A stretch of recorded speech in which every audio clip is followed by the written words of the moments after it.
Om Shanti. Is everyone okay whether we like it or not? We all have to face death one day. But only if we prepare ourselves in advance for that death, our next life will be good. Those who are not prepared like that are born in the next life in a poor family, handicapped and bad parents. Suppose an unmarried person suddenly drowns in a well. Then there will be only one thought in his thinking, that we should escape.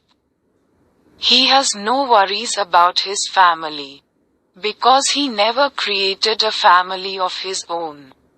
Perhaps if a married man drowns in a well like this, he will immediately worry about his wife and children.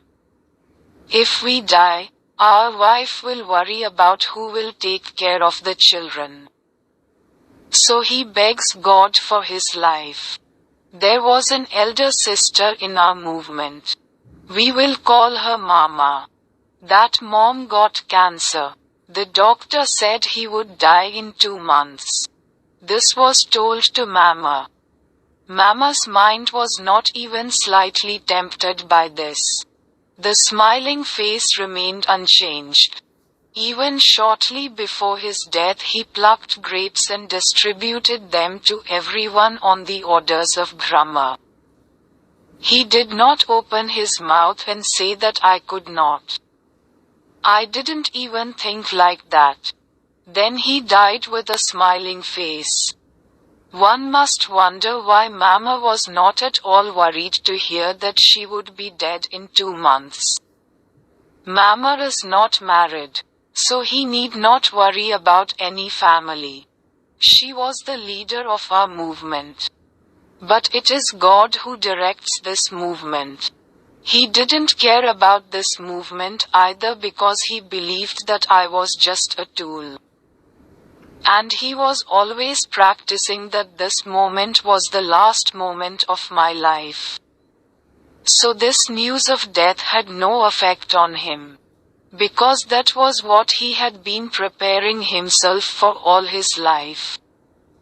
So what was he preparing himself for, you ask? We are in the last birth of Kali Yuga. This can be called the height of hell. All human beings are full of the monstrous qualities of lust, anger, attachment, greed and ego. But in the Satyuga heaven, where the Kali Yuga is going to end, these monstrous qualities will not exist at all. Instead, only divine qualities like love, peace, joy and purity are filled in human beings. That is why Mama was trying to destroy the Asura qualities in her and fill her with divine qualities. Contentment in any situation is the highest divine quality. That is why even at the last moment, regardless of his physical pain, he plucked grapes and served them to the children with complete satisfaction, as told by Brahma. It was through this that Mama became qualified to be born as Mahalakshmi of the Satyuga heaven, separated from this Kali Yuga.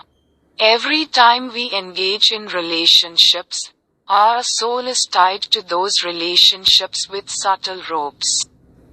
So whenever we die, our soul cannot leave this Kali Yuga and is reborn in these Kali Yuga relationships. If I have to cut these subtle cords, I, the soul, am going to heaven while interacting with others. Before going to heaven, the memory of going to the vastness of the Lord should be permanent. In this way, to the extent that we remember Lord Shiva as a star in the world of red-colored light, to the extent that we interact with others, our intellect is free from being entangled with them.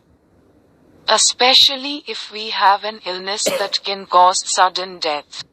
You should understand that your soul is tied to those whose memories immediately come to your mind. Suppose someone you know gives you his car and goes abroad for 6 months. You can use that cart until he arrives. But you must return the cart when he arrives. You can't ask why you're suddenly asking.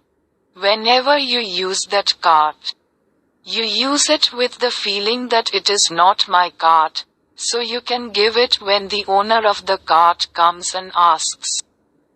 Likewise, if we live with the awareness that God has lent us all our bodies, wealth, and relationships, we will return them without any worry whenever God asks. We must always keep our soul pure from the remembrance of God if this sense of caution is to remain in our minds forever. Thus you will face death with a smile whenever it comes.